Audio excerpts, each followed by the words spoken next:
Welcome to Eureka. I am Gauhar Raza and you are watching Eureka. We have today Dr. P K Kaw, who is outstanding scientist and works in the area of plasma physics. Welcome to Eureka, Dr. Kaw. Thank you. Dr. Kaw, let's begin from the beginning. You were born in Kashmir. Your family came to Delhi. When every child plays games, gets into all kinds of activities, then you were doing research. At the age of 16, you complete your MSc. At the age of 18, you complete your PhD, and you happen to be the first PhD from IIT Delhi. How did you achieve that? There was no diversion in your life? You wanted to just study and study and study? I had a rather unusual childhood. In fact, in our family, myself and my elder brother, my cousins and my youngest uncle, all were taught at home for the first 10 years. We did not go to any school. In fact, our grandparents and our uncles were living in a joint family, and it was like a pathshala at home. We used to you had a school. Okay. We were taught at home, and we were basically, therefore, we did not feel the need to go to school. We just went to the Punjab University for a private examination, which was the 10th grade examination. And all of us were near the age of 10 at that time. And then I went to various schools. I went to intermediate science, that is 10 plus 2, in Kashmir for 2 years, Sri Pratap College. Then I did BSc and MSc from MMH College, Ghaziabad, which was close to Delhi. And then I did my PhD from IIT Delhi. You still remember your school in Kashmir? Yes, it was a college. In fact, because I had had no schooling before that, I did not have any close friends till then, except for my cousins. And it was in the college, at SP College, that I first learnt what intimacy can be in the form of students who like to do a lot of things together. But there was an intense atmosphere within your family to acquire knowledge and be an intellectual. Yes, so everybody was pushing. That shaped your future? Yes, it did. It gave us a very competitive atmosphere and also gave us a very loving atmosphere in which to thrive and to excel ourselves. And generally studies were part of the life? Yes. It was not something that you go in the morning to school, come back and then studies are over, go to play, etc. It was not as structured, but it certainly was very disciplined. We had to do it every day. It was not that you could take off for a few days and then say, I'll come back. So, could it be, in certain cases, it could be a trauma when at very late stage you enter into a structured educational system. But you are saying that for the first time you enjoyed it because you had friends. Yes, not only that, people sort of put us on a pedestal. We were an anomaly in all classes. We used to be at least 4 or 5 years ahead of everybody. And they put us on a pedestal. They used to call us all kinds of things, basically intellectual giants, genius. How did you get involved in physics? It was basically my training in MMH College, Ghaziabad. It was a rather small college, not very well thought of, but the teachers were very good, extremely good. They instilled in me a lot of physics. Do you remember some teacher who inspired you? Yes, there was one Dr. Chandra Bhushan, one Dr. P K Agarwal, there was one Dr. Singh. In fact, in that college, the master's program did not used to be there, but they started it the year I finished my BSc. And we were only 6 or 8 students, and the amount of effort they put on all of us was phenomenal. They wanted to show that they can do very well.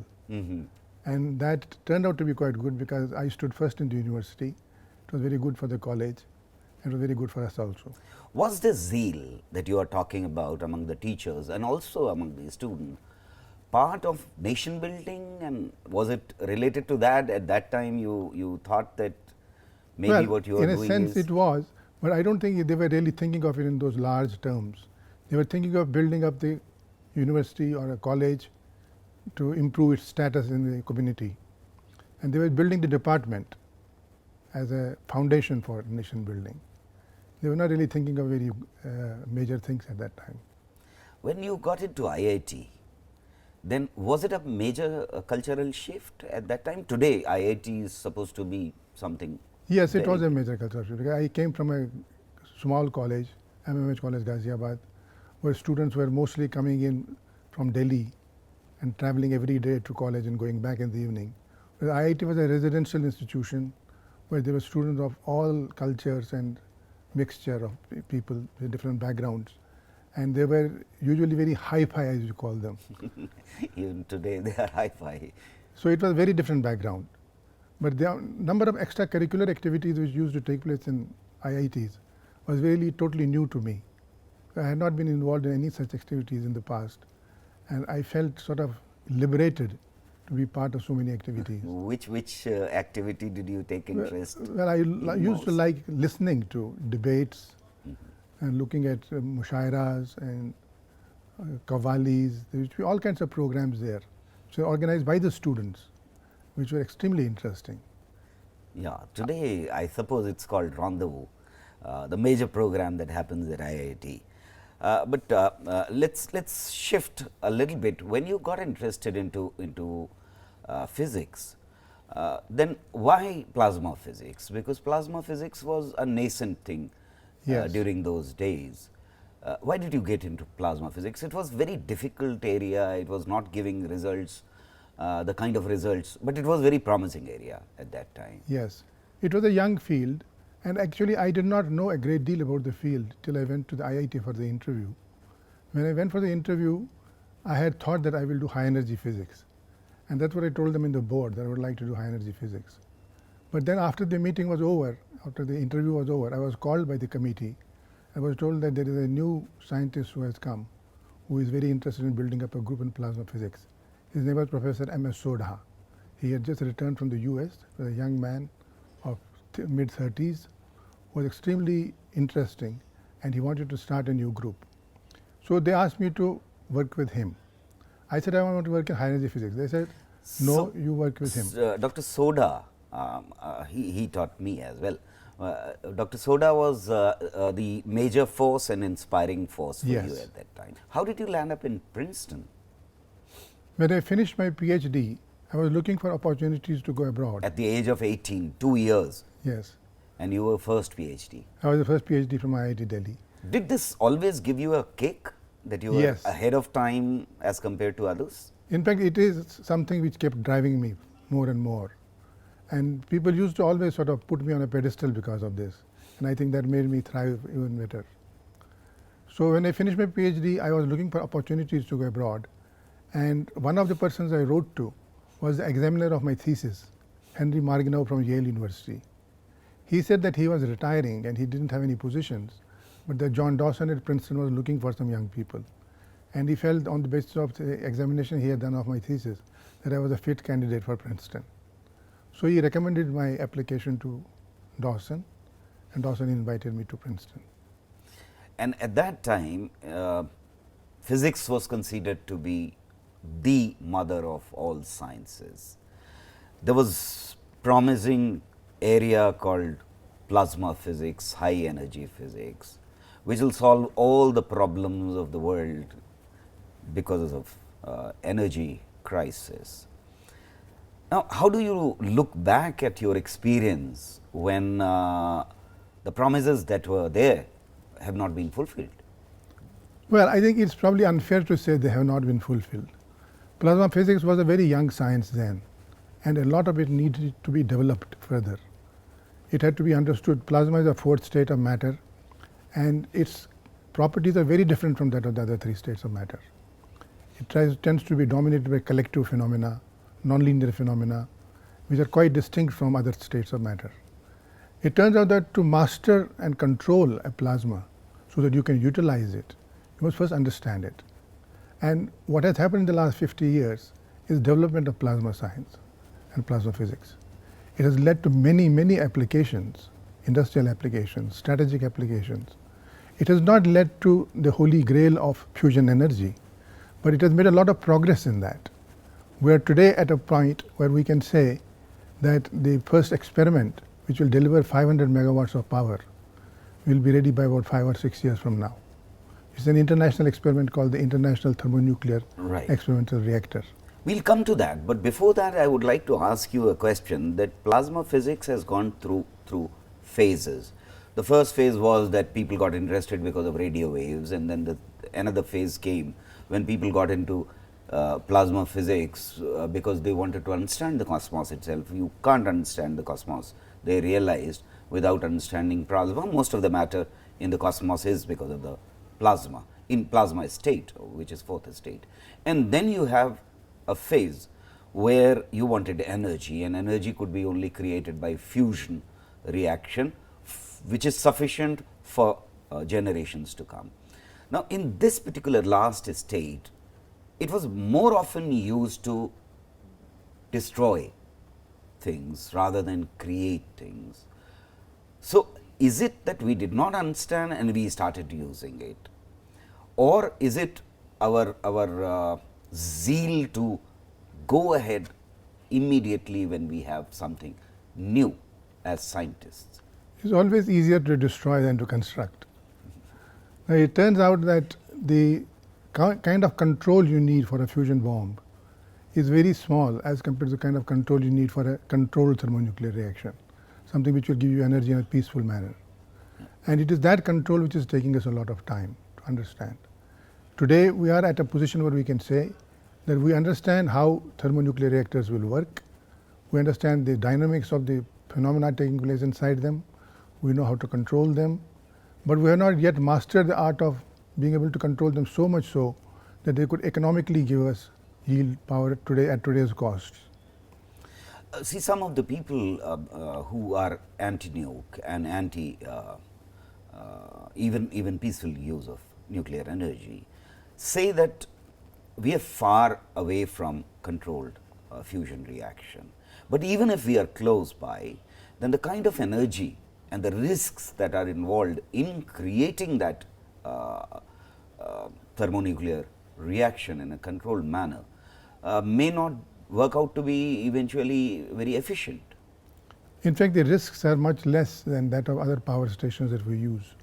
If you look at the fusion reactors, the amount of energy contained in a fusion reactor at a given instant of time is so small, and it cannot become a runaway reaction like in a fission reactor. It is extremely difficult to set it up in the first place, and therefore it immediately quenches itself in case there is any problem in the system. Fusion reactors also are used materials which you can choose, and therefore the radioactivity they produce can be controlled, can be less than that in fission reactors. So it has many advantages. Fusion versus fission. We'll continue the debate. I have to take a break. Don't go anywhere. The debate is turning very interesting. We'll come back.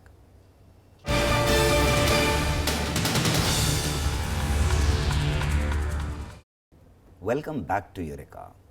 Dr. Kaw, I would like to ask that how come India today happens to be part of a major international initiative and part of the club of scientists from Korea, United States of America, Russia, China and India.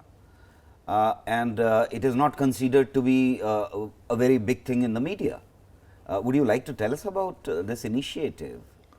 Well, we have been quietly working away.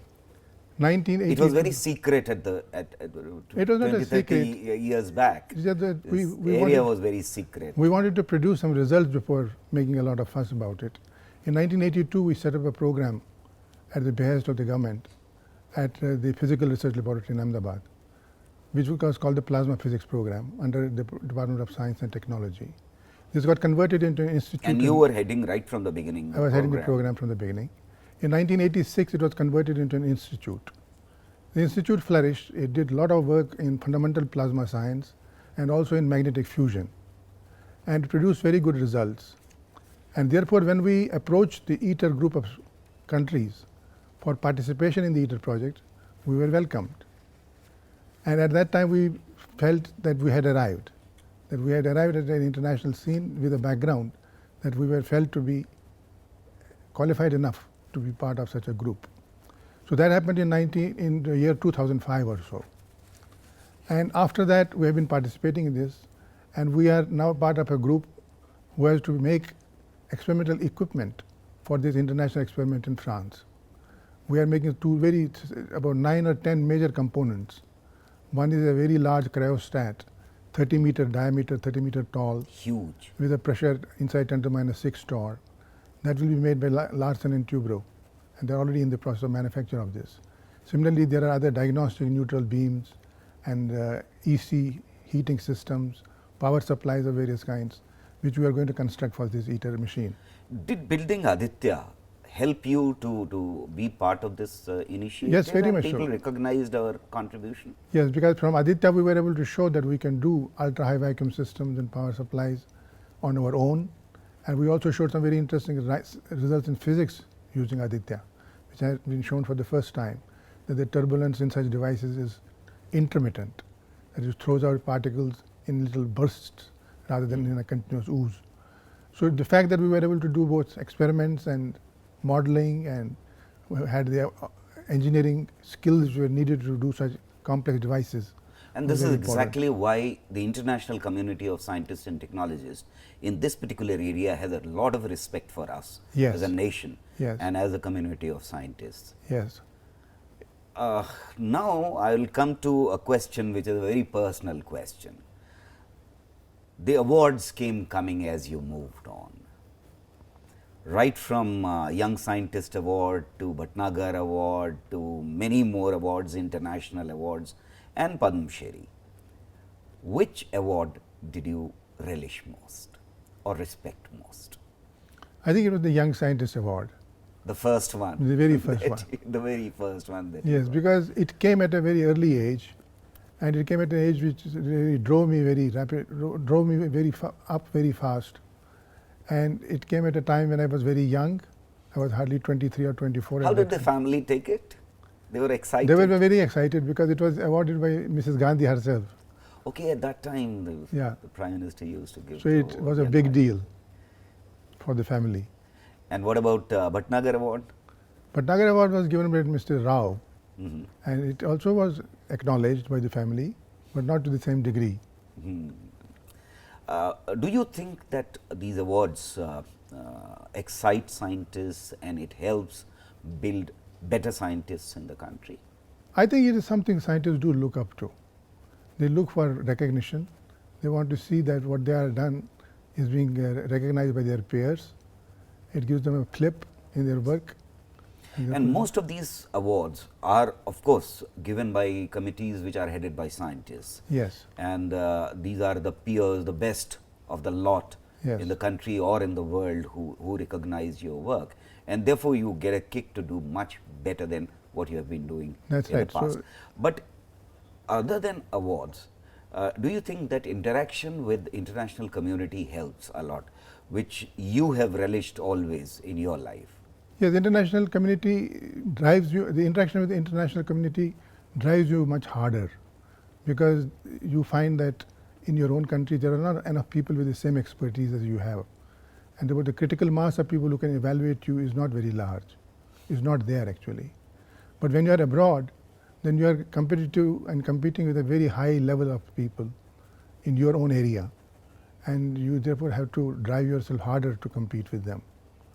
And that becomes a very strong. You have been prolific writer, more than 300 papers, research papers in the most prestigious journals in the world.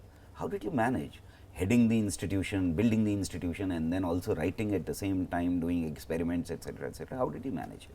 I found that leaving a few hours every day in the evening to doing science, and really doing science, that is leaving the administration totally out, was an extremely useful thing for me, both to keep my sanity and to do good administration next day. The administration takes away your sanity. That is what you imply. Well, it is difficult to manage people, but if you keep your finger on science all the time, it keeps you very agile, it keeps you scientifically agile, mentally agile, and it keeps giving you the kind of relish that you usually are used to. Normally, for how many hours did you work during this 40 years? I must be putting in something like 10 to 12 hours a day. a day, a concentrated 10 to 12 hours. Yes. And you divided this time I divided this into time. administrative work, Right. the institution building, and also to research. Yeah, evenings I used to devote to research with the students. And students always kept you on your toes. Yes, That is the best thing. students and associates and colleagues. And how did you help build your group? Because there were not very many physicists who were interested in plasma physics, because it was a very difficult area. Yes, it was a slow process. It started at PRL, where we first set up some experiments to simulate space phenomena in the laboratory. And that group had a personality of its own, and they developed. Then I went abroad, but the group continued here and kept developing. Then we came back. At that time, we gave a joint program to the government that we set up a fusion related program. The people who were doing space science joined that program, and therefore the scientists who were trained in doing space science like plasma physics started doing fusion type plasma physics. And then students from other disciplines also joined the program. It was a slow process, but it had to be done, and it was done quite nicely. For doing this kind of research, you require enormous amount of funds. Which leadership was more receptive to you? Was it scientific leadership which was more receptive to you, or was it political leadership which was receptive? It was the scientific leadership. And then political leadership always gave support, just because scientists political leadership supported. were always supportive. Would you like to give a last message to the younger generation?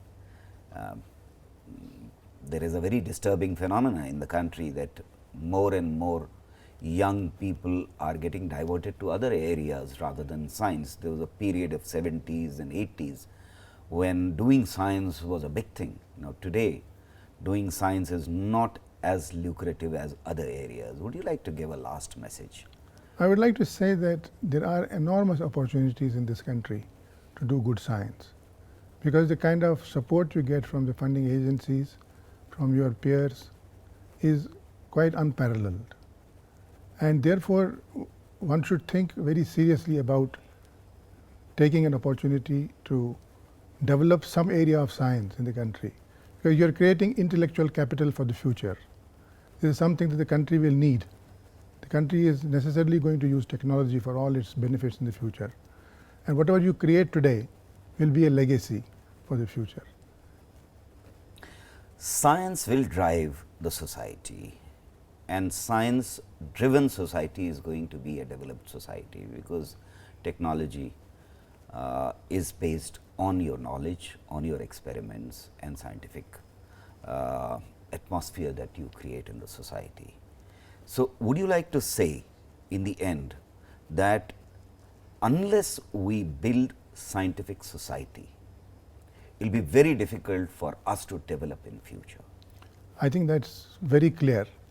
In order to compete in this world, in order to enjoy a good standard of living, in order to remain a healthy group of people and have enough food to eat, it's absolutely necessary that we take the help of science.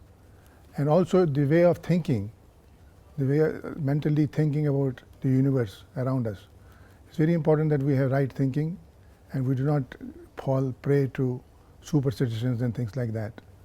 So science is very critical, and we must develop scientific sense, scientific temper in the society. We must develop scientific sense and scientific temper in the society. This discussion has come to an end. It was fascinating to talk to Dr. Kaw. Thank you very much for coming here. Thank you, Mr. Raza. We will be back with a fascinating and outstanding scientist next week. Once again, keep watching Eureka.